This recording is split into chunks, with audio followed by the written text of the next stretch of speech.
Good morning বন্ধুরা, welcome back to my channel Rinki's lifestyle. তো দেখো আজকে আমি আমার ব্লগটা শুরু করছি সকালবেলা থেকে। তো আমার স্নান সব হয়ে গেছে, আশা করি তোমরা দেখতে পাচ্ছি। এত রোদ আমি কিছু দেখতে পাচ্ছি না। তো পুজো টুজো সব দেওয়া হয়ে গেছে, আর আমি এখন জামা কাপড়গুলো মেলতে এসেছি। আর তোমাদের দাদাভাইকেও পরিষ্কার করা হয়ে গেছে। আমি 11টা থেকে আমার আজকে ব্লগটা স্টার্ট করছি। তো চলো সাথে থাকো, পাশে থাকো, দেখতে থাকো। আজকে একটু অন্যরকমভাবে ব্লগটা স্টার্ট করলাম। ছাদে আসলাম, জামা কাপড় মেলবো। তো চলো তোমাদের সাথে শেয়ার করি। দেখো কত জামা কাপড়, আমার মা সব জামা কাপড় ধুয়ে দিয়েছে, আমি তাই মেলতে আসলাম।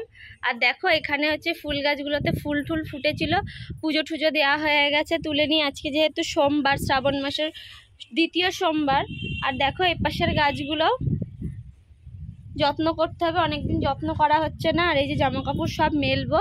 আর দেখো আজকে আকাশের ভিউটা কি সুন্দর লাগছে, রোদ উঠেছে, কি সুন্দর, বেশ দারুণ লাগছে। দেখো, দেখলে বুঝতে পারবে তোমরা। এই দেখো,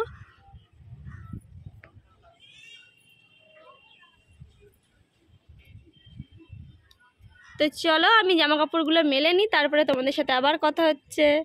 তো দেখো বন্ধুরা, আমার সব কিছু মেলা হয়ে গেছে। দেখো অনেকগুলো জামা কাপড় মা ধুয়ে টুয়ে দিয়ে গেছে। এই যে, তো চলো নিচে যাই, দেখি মেয়ে কি করছে। তো এই দেখো মেয়ে কি করছে, মেয়ে বসে আছে, ও টিভি দেখছে। আর এই যে সকালবেলায় উঠে আমি গফুকে দিয়ে দিয়েছি, প্লাস্টিকটা আবার এখানে চলে এসেছে। এই যে গফু সোনা বসে আছে, আর এই যে মেয়ে বসে টিভি দেখছে। সকালে উঠে পড়াশোনা করে নিয়েছে। তো চলো আবার নিচে যাই, দেখি তোমাদের দাদাভাই আবার কি করছে। তোমাদের দাদাভাই কি করছে, চলো। তোমাদের দাদাভাই এখন কি করছে দেখিয়ে দিই। সকালে উঠে আজকে মোছানো টোছানো হয়ে গেছে, প্যাম্পাস ট্যাম্পাস সব পাল্টানো হয়ে গেছে। তো চলো দেখি তোমাদের দাদাভাইকে এখন কি বলছে, দেখি। আর খাইয়ে দিয়েছিলাম সকালে, মা ভাত দিদা করেছিল আজকে, ভাত আর টক ডাল রান্না করেছিল, আর উচ্ছে আলু ভাজা করেছিল, তাই দিয়ে খাইয়ে দিয়েছি, খাওয়ানো হয়ে গেছে। তো চলো পরে আবার কথা বলছি।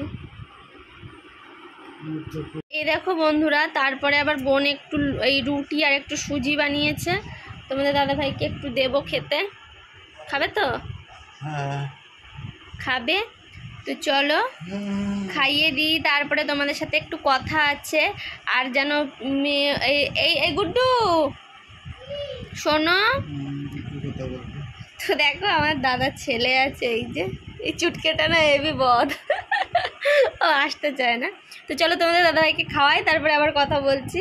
আমি আবার পরে আর একবার গা ধুয়ে নিয়েছিলাম। তো দেখো তোমাদের দাদাভাইকে এখন একটু খাইয়ে দিচ্ছি। আর তোমরা বলছিলে আমি ভিডিও কেন দিতে পারছি না, আমার না খুব শরীরটা খারাপ, আমার 2 দিন ধরে না মাজা কোমরে খুব ব্যথা করছিল, তার জন্য আমি ভিডিওটা দিতে পারছি না। তো চলো আবার পরে কথা বলছি, তোমাদের দাদাভাইকে খাইয়ে নিয়ে এটা আমি পুরো বিষয়টা বলবো, কি দিয়ে কি অ্যাক্সিডেন্ট হয়েছিল না হয়েছিল সমস্তটাই বলবো। অনেকে আমার নতুন বন্ধুরা আছে, তারা তো জানে না, তো আমি বলবো। তাহলে চলো পরে বলছি আমি। তো যাই হোক বন্ধুরা, তোমরা যারা নতুন তারা তো বুঝতে পারছো না যে আমরা কি দিয়ে কি করেছি না করেছি। তো তোমরা যাই হোক, তোমরা যে যাই কমেন্টস করো সেটা নিয়ে আমার কোনো দুঃখ নেই, করো তোমরা। দেখো তোমরা তো না জেনে বলেছো, সেটা নিয়ে কোনো ব্যাপার না। দেখো তোমরা যদি জানতে, তোমরা হয়তো বা বলতে না, এই নেগেটিভ কমেন্টগুলো করতে না, সেটা নিয়ে আমার কোনো বিষয় নেই বন্ধুরা। তোমরা ভালো করে দেখো, শোনো, আমার পরিবারে থাকো, থাকতে থাকতে তোমরা বুঝতে পারবে কি আমরা শুয়ে রয়েছি, কি আমরা জীবন কাটাচ্ছি, কি আমরা আমাদের জীবন কাটছে। আর তোমাদের দাদা ভাইয়ের সত্যি কথা বলতে কি করে কি হয়েছে তোমরা অনেকেই জানো না, যারা নতুন তারা বলছো বারবার কি হয়েছে দিদি ভাই জানিও। তো আমি এটাই বলতে চাইছি যে অবশ্যই আমি জানাবো। আমার মুখে শোনো, আমার মুখে শোনো, আমার মুখে তাহলে ভালো করে শোনো আমাদের কি হয়েছে। আমার ওই দিনকে আমি আমার মামা বাড়িতে গিয়েছিলাম। মামা বাড়িতে গিয়েছিলাম তখন মামা বাড়িতে গিয়ে ওখান থেকে ঘুরে ঘুরে ওখান থেকে আর এক মামা বাড়ি, একটা মামাতো ভাই, তার বাড়ি গেছি, গিয়ে দেখি তারা নেই। তারপরে রাস্তায় বেরিয়ে এসেছি, এসে চিন্তা করলাম মামারা বলছে, সেই মামাতো ভাই তারা বলছিল, আগে যেখানে গেছিলাম তারা তো প্রথমেই বলছিল যে আজকে থাক এখানে থাক, খাওয়া দাওয়া করে এখানে থাক। আমি বলছি না, একটু ঘুরে আসি, এসে তারপরে খাওয়া দাওয়া করছি। এখন ওখান থেকে বেরিয়ে এসে হট করে মাথায় চিন্তা আসলো, না আমি বাড়ি চলে যাবো, এখন বেশি রাত বাজে না, বাড়ি চলে যাবো, কোনো গাড়ি ফাড়ি পেলে চলে যাবো। এখন রাস্তার পাশে হাঁটছি, ভাবছি যে কোনো অটো যাই পাই না কেন, উঠে চলে যাবো। এখন কয়েকটা গাড়ি গেল, হাত দাঁড় করালাম, দাঁড়ালো না। এরকম করে হাঁটছি, আর উল্টে বেলে হাঁটছি তো পিছন দিকে গাড়িগুলো আসছে, আর আমি গাড়িগুলো বুঝতে পারছি সেটা আমি দাঁড় করানোর চেষ্টা করছি। আর ও একটু মাথায় চিন্তা নিয়ে হ্যাঁ। হাঁটছিল, যেটা সত্যি কথা। বাড়িতে আমাদের খুব ঝামেলা চলছিল কিছুদিন ধরে, সেটা শুনে দেখো, তোমাদের দাদা ভাই বলবে হ্যাঁ। পুরোটাই। ওই ঘর বাড়ি নিয়ে খালি ঘরের থেকে বেরিয়ে যা, এখানে কিছু করা যাবে না, ওখানে কিছু করা যাবে না, এইসব একটা চিন্তা মাথায় ঘুরছে। তারপরে ওরকম ওখানে এসছি, আবার কাজবাজ অত ভালো ছিল না, কাজবাজটা একটু খারাপ, মানে বিভিন্ন রকমের চিন্তা মাথার মধ্যে ঘুরছে। ওগুলো তো আছেই, ওইগুলো নিয়ে হাঁটছি, চিন্তা করছি। হ্যাঁ, এখন ঠাকুর জানে ওই দিনকে কী চিন্তা করছিলাম। আর এরকম মাথা আমি কোনোদিন গণ্ডগোল হয় না। এখন যা হোক, হয়তো বা ওই দিনকে রাত্রি ওখানে থেকে গেলে বেঁচে যেতাম। এখন ওখানে বাঁচাবে না বলেই আমাকে ওখান থেকে তাড়িয়ে দিয়েছে। মেন কথাটা বলো, ভিডিও তো বড় হয়ে যাবে অনেক। তারপরে ওখান থেকে হাঁটতে আমি হট করে যে উচট খেলাম না, পিছন থেকে ধাক্কা মারলো, এটা আমি ঠিক মাথায় মানে চিন্তা করছি, উল্টো পাল্টা চিন্তা করছি আর হাঁটছি, এটা ঠিক আমি বুঝতে পারিনি বন্ধুরা, আমি সেটা বুঝতে পারিনি। ওই যে পড়ে গেলাম, পড়ে যাওয়ার পরে যে আমি বুঝতে পেরেছি শুধু এইটুকুই, আমি উপর হয়ে পড়ে গেলাম, মাথাটা নিয়ে একেবারে সামনের দিকে ভুট হয়ে পড়ে গেলাম, এইটুকু বুঝতে পেরেছি। তারপরে আমার আর কোনো হুঁশ নেই, ওই যে পড়ে গেছি ওইটুকুই আমার হুঁশ আছে। তারপরে হুঁশ ওই যে আর্জি করে গিয়ে, এই যে বারাসাতে হসপিটালে গিয়ে, তখনও আমার হুঁশ আসেনি। ওখান থেকে নিয়ে আবার আর্জি করে নিয়ে গেছে। ওখান থেকে হালকা শুধু দেখতে পাচ্ছি একটু, এইটুকুই মানে হুঁশ আছে, একটুখানি বুঝতে পারছি, একটু দেখতে পাচ্ছি। তারপরে ডাক্তাররা বলেছে যে আরজিকর থেকে ডাক্তাররা বলেছে পুরো স্পাইনাল কর্ড, মানে এই যে ঘাড়ের স্পাইনাল কর্ড ড্যামেজ হয়ে গেছে, অ্যাক্সিডেন্ট হয়ে তারপর পুরোপুরি প্যারালাইসিস হয়ে গেছে, স্পাইনাল কর্ড ড্যামেজ হয়ে গেছে, ডাক্তারির ভাষায় যেটাকে বলে শিরা ছিঁড়ে গেছে।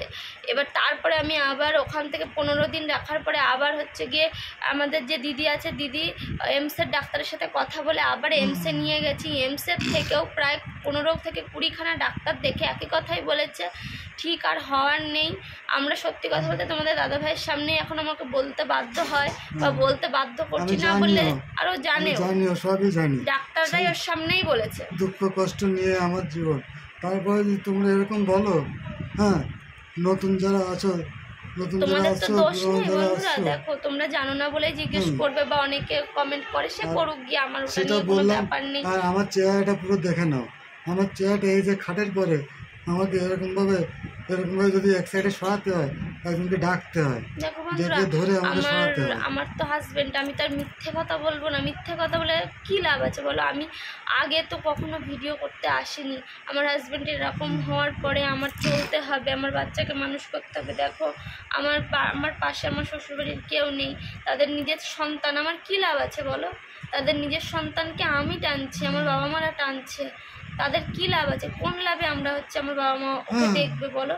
কিন্তু না, একটা মনুষ্যত্ব মানবিকতার খাতিরে আমার হাজবেন্ড, আমি এত বছর তার সাথে সংসার করেছি, আর আমার বাবা মা একটাই কথা বলে যে হ্যাঁ তোরা যদি আমার সন্তান হতে পারিস, ও আমার সন্তান। সেই ক্ষেত্রে আমরা এখানে আছি, যেটা সত্যি কথা। এখানে আমার কোনো নাটক না, কোনো ভিডিও না। তোমাদের সঙ্গে চিতে কথা বলছি, আমার পা হাত পা টান দিচ্ছে, যন্ত্রণা করছে। হ্যাঁ, তা আমি কি শান্তি একমাত্র ভগবান জানে, আর আমি জানি শান্তির জীবন আমি কাটাচ্ছি যে আমি কি করে চলেছি, কি করে চলছি। সেই দিনগুলো আজকে 7 মাস হয়ে গেছে। তোমরা যদি কেউ ভেবে থাকো যে আমি কি করে ভিডিও বানাচ্ছি এত অসুবিধার মধ্যে, বন্ধুরা আমার 7 মাস হয়ে গেছে। 7 মাসের মধ্যে আমি 3 মাস পরের থেকে ভিডিও বানানো স্টার্ট করেছি, যে দেখলাম তো আমি তো চলতে পারবো না। যদি কিছু একটু ইনকাম আসে তাহলে তো আমার হাজব্যান্ডের ট্রিটমেন্ট কিছু হবে। প্রত্যেক সারা মাসে তো আমার নাই করে ফেলে জেলে 10,000 টাকা খরচা আছে, নাই করে আমার মেয়ের পিছনের পড়াশোনা আছে, হাজবেন্ডের ওষুধ আছে, প্যাম্পার্স আছে, তোমার তো সবই যেন ড্রেসিং এর জিনিসপত্র আছে, বেডশোর আছে, অনেক কমে নেই, এখনো কমছে না। তো সব মিলিয়ে তো আমার 10,000 টাকা মতো খরচা আছে। যদি বাড়িতে বসে তোমাদের দাদাভাইকে দেখে যদি এটুখানি যদি আসে তাহলে ক্ষতি কি? সেই হিসাবে আমার ভিডিওতে আসা। এই দেখো আমি এরকম ভাবে নিয়ে কতটা কষ্ট করে এই কাজটা করে দিতে হয়। আমার কিছুক্ষণ মানে আমি তো সারা রাতে ঘুমাতেও পারি না। 5 মিনিট অন্তর আমাকে কাজ করে দিতে হয়। 5 মিনিট 10 মিনিট অন্তর কাজ করে দিতে হয়।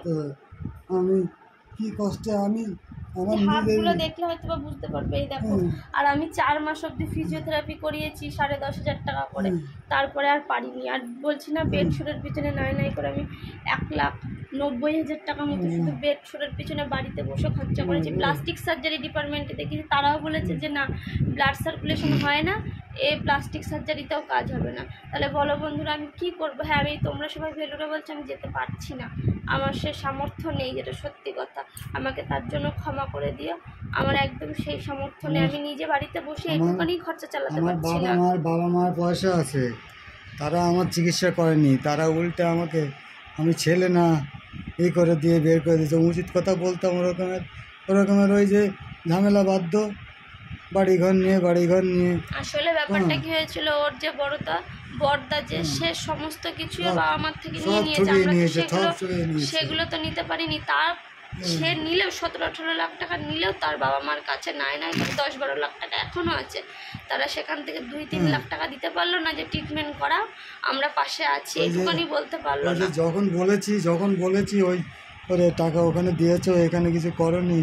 হ্যাঁ, এখানে তারপরে বলতে গেলে বাড়ি ঘরে আমি তখন আশেপাশে দাদাকে দিয়েছে, যখনও বলতো যে ওখানে দিয়েছো তাহলে আমাদের বাড়ির জন্য কিছু একটু করো, আমার তো সেরকম ইনকাম নেই, হয়তো আর একটা ঘর করো বা ভাইয়ের জন্য করো, ওর আর একটা ভাই আছে করো।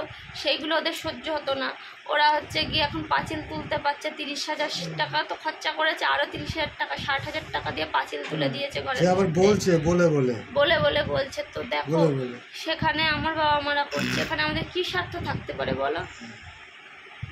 তো যাই হোক বন্ধুরা, তোমরা আশা করি যেটুকানি বুঝেছো। আমার কাছে সত্যি বন্ধুরা, আমার কি বলবো, আমার মাসে চালাতে যে কতটা কষ্ট একমাত্র শুধু আমি জানি, আর উপরে ঈশ্বর আছে সেই জানে।